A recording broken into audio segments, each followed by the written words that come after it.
Hello, नमस्कार दोस्तों। तो स्वागत है आपका हमारे यूट्यूब चैनल लर्निंग एग्रीकल्चर में। तो कैसे हैं आप सब लोग? उम्मीद करते हैं काफ़ी अच्छे होंगे और आपकी तैयारी भी अच्छे ढंग से चल रही होगी। तो आज मैं आपके लिए एक छोटा-सा सेशन लेके आया हूँ, जिसमें मैं आपको बताऊँगा कि जो स्टूडेंट यूपी कैडेट की तैयारी कर रहे हैं, उनके लिए काफ़ी यूज़फुल रहने वाला है। तो आप लोग वीडियो को लास्ट तक देखिए। मैं आपको एक स्टडी प्लान बताने वाला हूँ, जो आप देख सकते हैं। पहले ही इस पे लिखा हुआ है कि 70 दिनों का, कितने दिनों का है? ये आपको 70 दिनों का स्टडी प्लान आपको देखने को मिलेगा। और जो छात्र-छात्राएँ यूपी कैडेट जो छात्र-छात्राएँ यूपी कैडेट 2024 की तैयारी कर रहे हैं, ये उनके लिए काफ़ी महत्वपूर्ण होने वाला है। क्योंकि अगर आपने इसको पूरा कर लिया, तो समझिए कि आपका जो सिलेक्शन है, वो पक्का है ना? क्योंकि काफ़ी अच्छे से मैंने इसको आपको काफ़ी अच्छे से मैं इसको बताऊँगा आपको कि कैसे आपको तैयारी करनी है, कौन-कौन सी सोर्स फ़ॉलो करने हैं। बुक भी मैं कुछ रिकमेंड करूँगा आपको पढ़ने के लिए। तो ये मैं बुक आपको लास्ट में बताऊँगा कि कौन-कौन सी बुक आपको फ़ॉलो करनी है, कैसे पढ़ना है, क्या तरीका होना चाहिए पढ़ने का, कितना सब्जेक्ट को टाइम कौन-कौन सब्जेक्ट को कितना-कितना टाइम देना है, ये प्रॉपर हम लोग बात करनी है। तो चलिए वीडियो शुरू करते हैं। और वीडियो शुरू करने से पहले अगर जो भी स्टूडेंट हमारे इस वीडियो को देख रहे हैं, तो प्लीज़ चैनल को सब्सक्राइब ज़रूर कर लीजिए। और हाँ, हमारे टेलीग्राम चैनल से भी आप ज़रूर जुड़ें, वहाँ मैं आपके लिए क्वेश्चन और ऐसी ही अपडेट मैं डालता रहता हूँ। तो चलिए वीडियो को स्टार्ट करते हैं। तो आपने ये देख ही लिया होगा कि 70 दिनों के लिए फुल स्टडी प्लान, है ना? तो नेक्स्ट हम लोग चलते हैं। तो इसमें क्या है कि मैंने स्टूडेंट को 3 कैटेगरी में इसमें डिवाइड किया हुआ है ना? तो सबसे पहले हम लोग चलते हैं। ये हमने कैटेगरी जो है डिवाइड की हुई है यूपी कैडेट में जो स्टूडेंट तैयारी कर रहे हैं।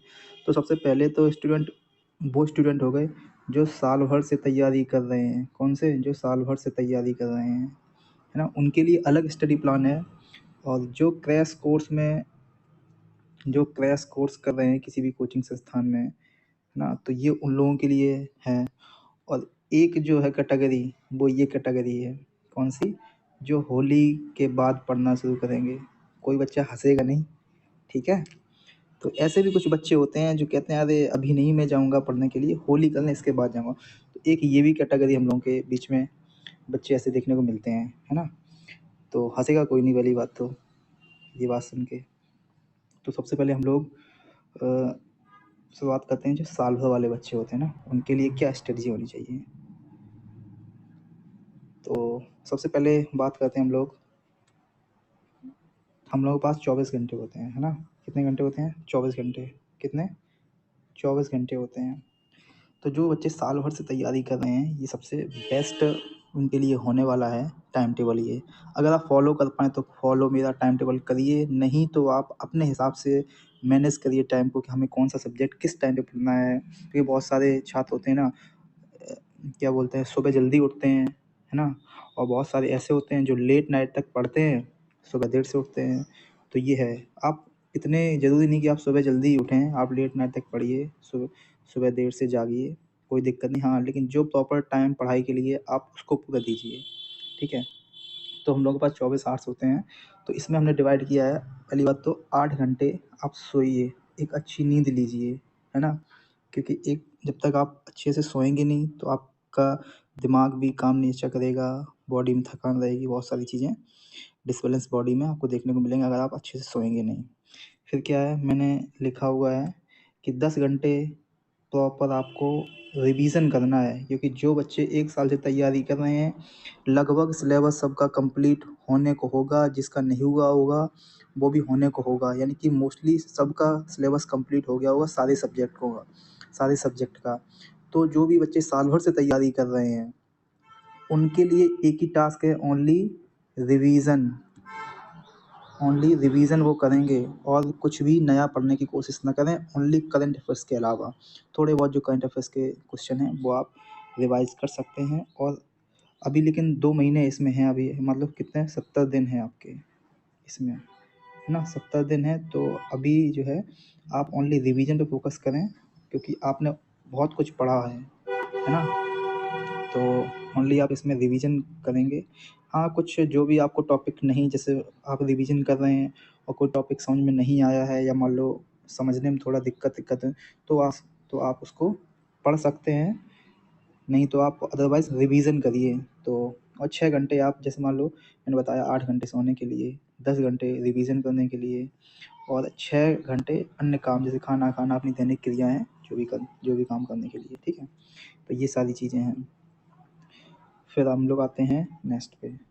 तो ये हमने साल भर वाले बच्चों के लिए एक सिलेबस जो भी सब्जेक्ट वाइज हमने उसको डिस्ट्रीब्यूट किया है कि कितना टाइम कौन से सब्जेक्ट को देना चाहिए। मोस्टली हमने सबको 1-1 घंटे दिया हुआ है। तो हम लोग सब्जेक्ट कितने हो गए इसमें, 1, 2, 3, 4, 5, 6, 7, 8, 9, 10 सब्जेक्ट हैं। तो तभी मैंने जो है 10 घंटे बताया आपको। तो सबसे पहले हम लोग बात करते हैं जूलॉजी बॉटनी की। तो सबसे पहले मैंने जूलॉजी बॉटनी क्यों रखा ऊपर, क्योंकि जूलॉजी बॉटनी एक ऐसे सब्जेक्ट हैं, ये कैसे हैं आपके स्कोरिंग वाले सब्जेक्ट हैं। कैसे सब्जेक्ट हैं, स्कोर आपका बढ़ा देते हैं। अगर आपके इसमें 50 में से आपके 45 या 40 और 45 के बीच में क्वेश्चन सही आपके हो गए, या मान लो 40 प्लस क्वेश्चन आपके इसमें सही हो गए, तो समझ लो आपकी रैंक पे काफ़ी अच्छा इस पे प्रभाव देखने को मिलेगा, क्योंकि आपकी काफ़ी अच्छी रैंक इससे बन सकती है, क्योंकि ये सब्जेक्ट स्कोरिंग वाला है और इसमें कुछ समझने वाला कुछ होता नहीं, ओनली सब्जेक्ट पढ़ने और रटने वाला। लड़के हमने देखा है इसको रट लेते हैं, है ना। तो काफ़ी अच्छा सब्जेक्ट है, इसमें कोई समझने वाला होता नहीं, बस जो चीज़ पॉइंट लिखे हुए आप उनको पढ़िए और बस अच्छे से इसको रिवाइज करिए, जो भी आपको पढ़ाया है या आपने अभी तक जो भी पढ़ रखा है। तो आप इसको कितने घंटे, 1 घंटे मैंने किया है जूलॉजी को, 1 घंटे बॉटनी, यानी दोनों मिला के आप जैसा भी कंफर्टेबल आपको हो वैसा आप इनको पढ़ सकते हैं। लेकिन इसका रिवीजन बहुत मस्ट है। जब तक आप किसी भी सब्जेक्ट का रिवीजन नहीं करेंगे तब तक वो आपके लिए बेकार है, ये समझो, है ना। तो सबसे पहले हम लोग इसका रिवीजन करेंगे प्रॉपर तरीके से। फिर इसके बाद आ जाता है, इसके दोनों मिला के जूलॉजी के बॉटनी के 25-25 क्वेश्चन इसमें आते हैं। तो टोटल क्वेश्चन कितने हो गए, 50 इसमें क्वेश्चन आपके हो गए कितने, 50 प्रश्न आपके इसमें हो जाएंगे। तो 50 क्वेश्चन अगर किसी सब्जेक्ट से मान लो एग्ज़ाम में आ रहे हैं तो उसके लिए 2 घंटे सफिशिएंट है पढ़ने के लिए। 2 घंटे आप इसको पढ़ सकते हैं, 1 घंटा जूलॉजी, 1 घंटा बॉटनी, क्योंकि ये काफ़ी अच्छा सब्जेक्ट है। फिर इसके बाद नेक्स्ट आ जाता है आपका कौन सा, एग्रोनॉमी। तो एग्रोनॉमी मान लो ये तो एग्रीकल्चर की रीढ़ की हड्डी माना जाता है इस सब्जेक्ट को, एग्रोनॉमी, सस्य विज्ञान जिसको हम बोलते हैं। इसके क्वेश्चन आते हैं, 25 क्वेश्चन इसके आते हैं। तो इसको भी मैंने 1 घंटा टाइम दिया है कि आप इसको 1 घंटे में काफ़ी कवर कर सकते हैं, 1 घंटे पढ़ के। ऐसे ही दिया हुआ है नेक्स्ट जो है हॉर्टिकल्चर के आपके 15 क्वेश्चन देखने को मिलते हैं, तो उसमें भी आप 1 घंटे पढ़ सकते हैं। इसके बाद फिजिक्स है, केमिस्ट्री है। ये जो है क्वेश्चन, ये सब्जेक्ट हैं एग्रीकल्चर वालों को काफ़ी इनसे डर लगता है ना। तो आप इसको अच्छे से पढ़िए, जो कॉन्सेप्ट आपको नहीं समझ में आता है टीचर से बार बार पूछिए, अपने दोस्तों से डिस्कस करिए। और ये भी सब्जेक्ट आपकी रैंक बनाने में काफ़ी मदद करते हैं, क्योंकि ये जो पार्ट है जूलॉजी, बॉटनी, है ना, और एग्रोनॉमी है, हॉर्टिकल्चर है, हस्बेंड्री है और जनरल जो सामान्य ज्ञान है, ये सारे बच्चे करते हैं। मोस्टली बच्चे ये पोर्शन पूरा कर लेते हैं। लेकिन दिक्कत कहाँ होती है, दिक्कत बच्चों को होती है फिजिक्स और केमिस्ट्री में, है ना। जो बच्चा इसमें थोड़ा सा भी ध्यान दे देता है ना, तो उसकी रैंक इसकी काफ़ी अच्छी आने की संभावना बन जाती है, क्योंकि ये सब्जेक्ट मोस्टली एग्रीकल्चर वालों के वीक होते हैं, वो इतना अच्छे से पढ़ते भी नहीं हैं और ना ही पढ़ना चाहते हैं, है ना। तो जो बच्चा इसको पढ़ लेता है फिजिक्स को, केमिस्ट्री को अच्छी तरीके से, तो उसकी रैंक काफ़ी अच्छी बन जाती है। तो आप इसको भी 1 घंटे फिजिक्स पढ़िए और 1 घंटे केमिस्ट्री पढ़िए। और केमिस्ट्री आप मेरा मानना है कि केमिस्ट्री आप सुबह के टाइम पढ़ें। जब आप सुबह जागें, सुबह तो सबसे पहले आप केमिस्ट्री पढ़िए। केमिस्ट्री जो है पढ़ने का मैं तरीका भी बताऊंगा नेक्स्ट में, कि क्या क्या केमिस्ट्री में कैसे पढ़ना चाहिए, वो मैं आपको नेक्स्ट में आगे बताता हूँ कि कैसे पढ़ना चाहिए। फिर दूसरा आ जाता है हम लोगों का एनिमल हस्बेंड्री। एनिमल हस्बेंड्री के 10 क्वेश्चन आते हैं इसमें। कितने? 10 क्वेश्चन आते हैं। ये आप जैसे कि पूरा जनरल एग्रीकल्चर पढ़ेंगे तो आपके क्वेश्चन उसमें भी कवर हो जाएंगे। जैसे कि आप कोई जनरल जनरल क्वेश्चन की प्रैक्टिस करते हैं तो आप उसमें भी आपके कवर आराम से हो जाएंगे। इसमें ज़्यादा पैनिक होने की ज़रूरत नहीं है आपको कि मैंने एनिमल हस्बेंड्री नहीं पढ़ पाया। तो आप अगर इसको, मैंने इसमें लिखा हुआ है 1 घंटे, अगर आप इसको आधे घंटे भी किसी वीडियो लेक्चर से या मान लो किसी की बुक से या मान लो किसी टीचर से आप पढ़ सकते हैं इसको। कितना? 30 मिनट भी आपके लिए इसमें पर्याप्त है। आप इसको 30 मिनट भी दे सकते हैं, है ना? कितने मिनट? 30 मिनट। 30 मिनट आराम से आप रिवीजन करेंगे जो आपने लिखा हुआ है या किसी बुक्स में आप पढ़ेंगे तो 30 मिनट आराम से इसको रोज़ रिवीजन के तौर पे पढ़ सकते हैं, है ना? तो नेक्स्ट हम लोग चलते हैं किस पे? मैथ वाले पे। किस पे? मैथ पे। एग्री स्टैटिक्स और मैथ्स। इसके आपके 20 क्वेश्चन आते हैं तो थोड़ा इस पे आपको भी ज़्यादा फोकस करना पड़ेगा क्योंकि मैंने बताया ना, फिजिक्स है, केमिस्ट्री है, मैथ है। एग्रीकल्चर वाले जो स्टूडेंट होते हैं थोड़ा उनका इंटरेस्ट इन चीज़ों में कम रहता है। तो इसमें ओनली क्या करना है आपको? प्रैक्टिस करना है। जो कॉन्सेप्ट आपने नहीं पढ़ा हुआ है उसको पढ़ लीजिए, क्लियर कर लीजिए, क्योंकि एग्ज़ाम में जाते हैं तो बहुत सारा कन्फ्यूज़न रहता है।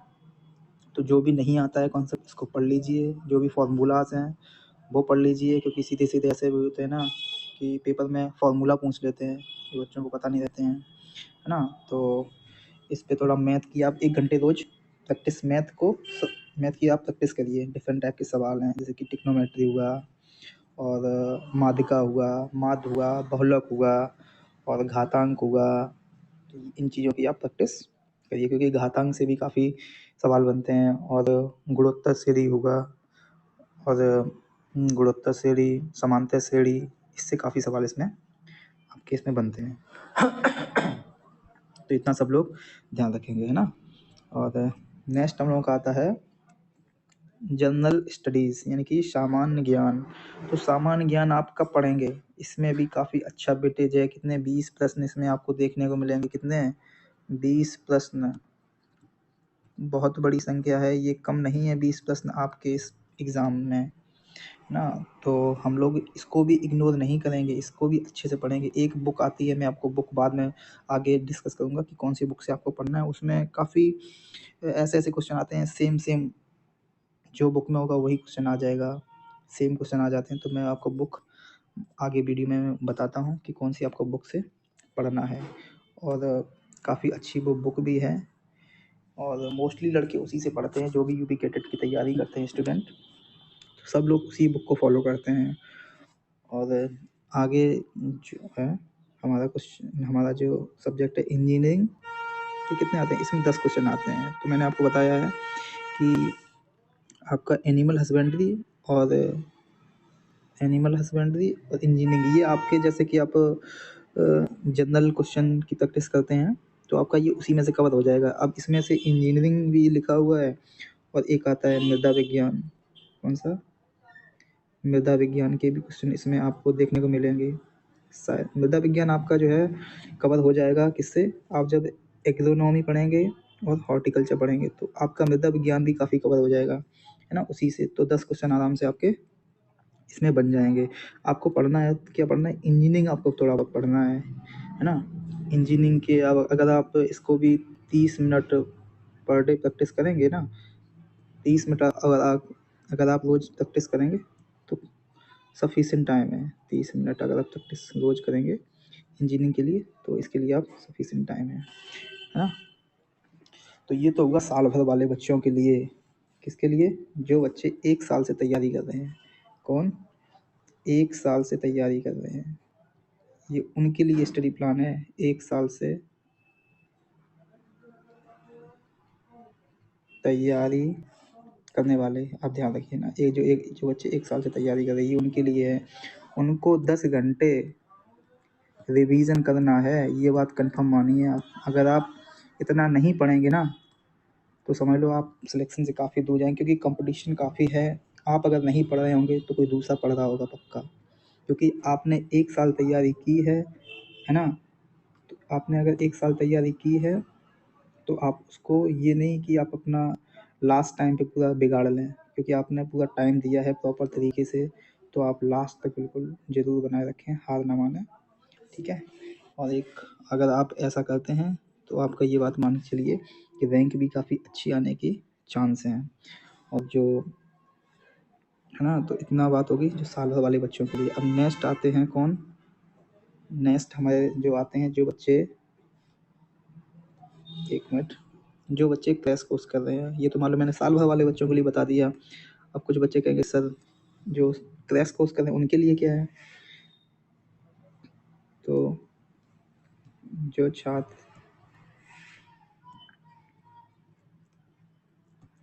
क्रैश कोर्स कर रहे हैं,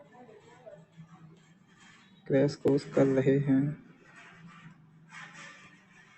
क्रैश कोर्स कर रहे हैं, तो उनके लिए क्या है, उनके लिए एक ही है, क्या है वो, कि जितना जितना आपको कोचिंग में पढ़ाया जाए, जितना आपको कोचिंग में पढ़ाया जाए उसका रोजाना रिवीजन जरूर करें, ठीक है।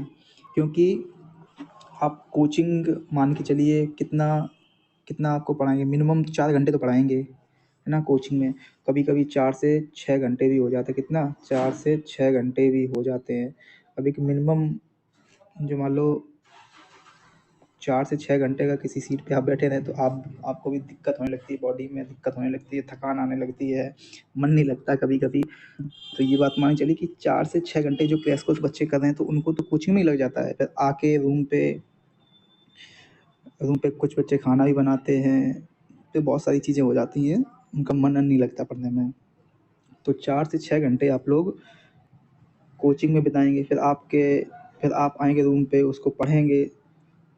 तो मेरा मानना ये है कि आपको जो भी कोचिंग में पढ़ाया जाए उसका आके रिवीजन कर लो, जितना भी पढ़ाया जाए कोचिंग में। जैसे आपको 2 पेज पढ़ाया गया, 2 पेज जैसे पढ़ाया गया आपको हॉर्टिकल्चर का, 2 पेज 2 पेज आपको जैसे पढ़ाया गया, 1 मिनट, 2 पेज सस्य विज्ञान पढ़ाया गया है ना, तो उसका रिवीजन कर लो आके। अब जैसे बहुत सारे सब्जेक्ट हैं, तो उनको जो जितना भी टीचर पढ़ाए उसका प्रॉपर रिवीजन करते रहिए आप, और अच्छे से पढ़िए, है ना। तो और जो बच्चे साल भर से तैयारी कर रहे हैं वो तो अपना प्रॉपर रिवीजन करते हैं, और जो बच्चे क्रैश कोर्स कर रहे हैं वो उनके लिए एक ही है, जो भी अपना जो भी सब्जेक्ट पढ़ाया जाए उसको प्रॉपर तरीके से रिवीजन करते रहें, और समय समय टेस्ट भी देते रहें कि मैं कहाँ स्टैंड कर रहा हूँ। और जो भी ना समझ में आए टीचर से पूछिए, उसको अपने दोस्तों से पूछिए, है ना।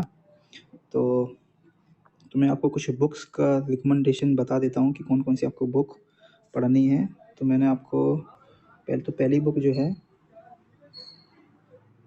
A.K. त्रिपाठी की बुक आती है, A.K. त्रिपाठी, है ना। A.K. त्रिपाठी की जो बुक आती है, वॉल्यूम फर्स्ट और सेकंड एक बुक आती है ना, ये आप ले लीजिए। इससे आप प्रैक्टिस कर सकते हैं, क्योंकि उसमें मल्टीपल चॉइस क्वेश्चन भी होंगे, और बहुत सारी प्रैक्टिस करने के लिए आप बहुत सारी प्रैक्टिस उससे कर सकते हैं। कुछ उसमें डिटेल भी दिया होगा, है ना, वो आप पढ़ सकते हैं। फिर दूसरी बुक आ जाती है एक नेमरा सुंडा की बुक आती है ना, सभी लोगों उसको ले लें। नेमराज,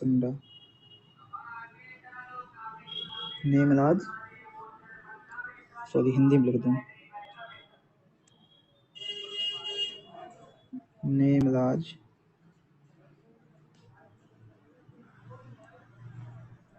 सुंडा ना। तो कौन सा लेंगे इसका, हम हिंदी माध्यम वाली बुक इसकी हम ले लेंगे, उसको भी हम पढ़ देंगे, क्योंकि बहुत सारे क्वेश्चन एग्ज़ाम का काफ़ी लेवल अप होता चला जा रहा है, तो ये भी बुक काफ़ी अच्छी रहती है ना।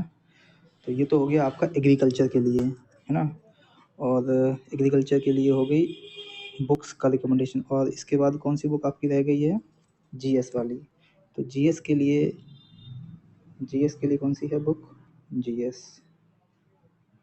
तो जीएस के लिए एक बुक आती है पीएमसी श्रृंखला के नाम से एक बुक आती है।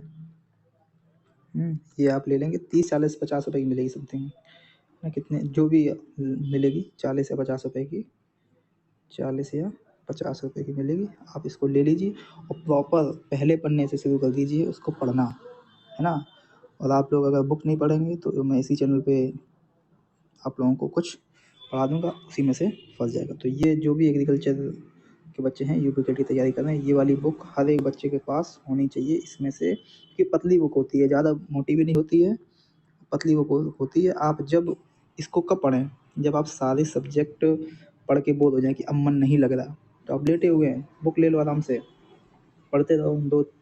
कम से कम 4 से 5 पन्ने, 4 से 5 पन्ने आप पढ़ सकते हैं रोज।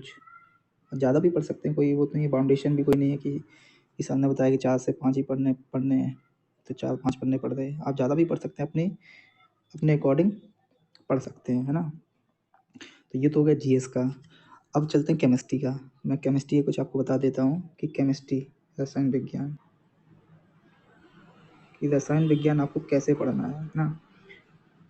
रसायन विज्ञान को कैसे पढ़ना है, रसायन विज्ञान कैसे पढ़ना है ना, ये है। तो सबसे पहले मैं बता रहा हूँ कि आपने, चाहे साल भर वाला बच्चा हो या क्रैश कोर्स वाला बच्चा हो, कोई भी हो, रसायन विज्ञान में आपने जो कुछ भी नोट्स बनाए हैं उनका प्रॉपर रिवीजन करिए, है ना। सुबह उठ के मानना है कि आप जब कोई चीज़ सुबह पढ़ते हैं तो वो आपके दिमाग में जल्दी स्टोर होती है, क्योंकि आप सुबह उठते हैं, इन्वायरमेंट भी शांत रहता है, आपका मन भी थोड़ा शांत रहता है, तो सुबह आप जो चीज़ पढ़ते हैं वो दिमाग में हमारे जल्दी बैठती है। और आप अगर रसायन विज्ञान को लिख के भी, अगर जैसे मान लो कोई अभिक्रिया है, इसको मिलाने से ये बनता है, तो आप उसको एक अपना नोट्स बगल में रख लें और एक रफ कॉपी लिख लें। रफ कॉपी पे आप कोई भी अभिक्रिया है, जैसे कि ये मिलाने से ये बनता है, तो उसको आप लिख सकते हैं एक उस पे रफ कॉपी पे। तो आप लिख कर भी याद कर सकते हैं, है ना। ऐसे कर सकते हैं, अपने दोस्तों से डिस्कस। सबसे बड़ा जो इसमें इफ़ेक्टिव मेथड रहता है कि अपने जो भी आपका पार्टनर हो, है ना, या मान लो कोई भी अपना मित्र हो, तो उससे आप डिस्कस कर सकते हैं। जो भी आप पढ़ें फालतू की चीज़ें रील्स देखने से बेटर है ना, आप अपने दोस्तों से डिस्कस करें जहाँ भी बैठे हैं, खाना खा रहे हैं, या मान लो कुछ भी घूम रहे हैं कहीं भी, तो क्वेश्चन डिस्कस करिए ज़्यादा से ज़्यादा। क्योंकि ऐसे होते हैं ना कि जो क्वेश्चन हम लोग डिस्कस करते हैं ना, खुदा ना खास्ता वही क्वेश्चन आ जाता है, तब ध्यान आता है कि हाँ ये वाला मैं क्वेश्चन उससे पूछा था, तो ये मैंने उस दिन पूछा तो था, इसका क्या आंसर। तो ये ऐसे क्वेश्चन फंस जाते हैं, कभी कभार ऐसा होता है ना। और जब वो क्वेश्चन नहीं आता है तो थोड़ा लगता है अरे ये उससे पूछ लेते तो सही रहता क्वेश्चन, है ना। तो जितना आप डिस्कस करेंगे उतना आपके लिए फ़ायदा होने वाला है ना।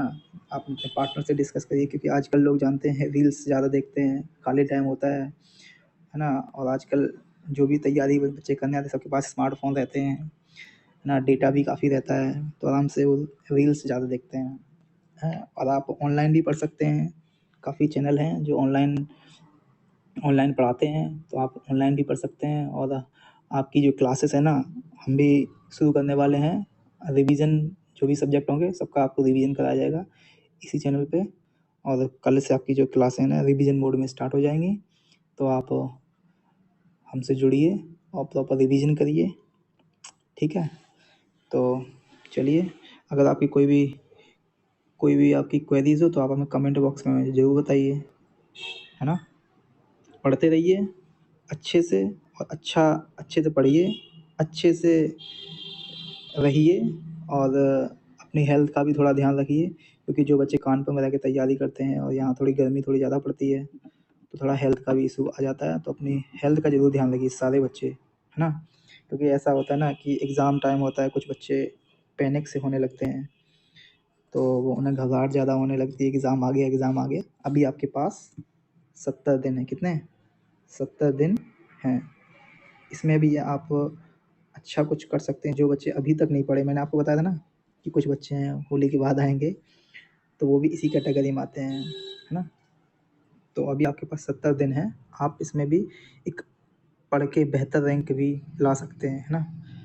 तो अच्छे से रहिए आप लोग, अच्छा खाइए और अपनी हेल्थ का विशेषकर ध्यान रखिए, क्योंकि गर्मी आने वाली है। गर्मी आ गई है, आने वाली क्या है, गर्मी आ गई है। और आपका एग्ज़ाम भी जो है 6 6 या 7 जून को, 6 जून को जो है यूजी वाला होगा और 7 जून को आपका पीजी वाला होगा। तो काफ़ी गर्मी भी तब तक होने लगेगी, तो इसका विशेषकर हेल्थ का प्रॉपर अपना ध्यान रखिए, है ना? आपकी जो भी क्वेरीज़ हो आप हमें कमेंट बॉक्स में ज़रूर बताएँ। अगर वीडियो अगर अच्छा लगा हो आपको, तो अपने दोस्तों में ज़रूर शेयर करिए और हमारा टेलीग्राम चैनल ज़रूर ज्वाइन कर लीजिए, ठीक है? तब तक के लिए जय हिंद।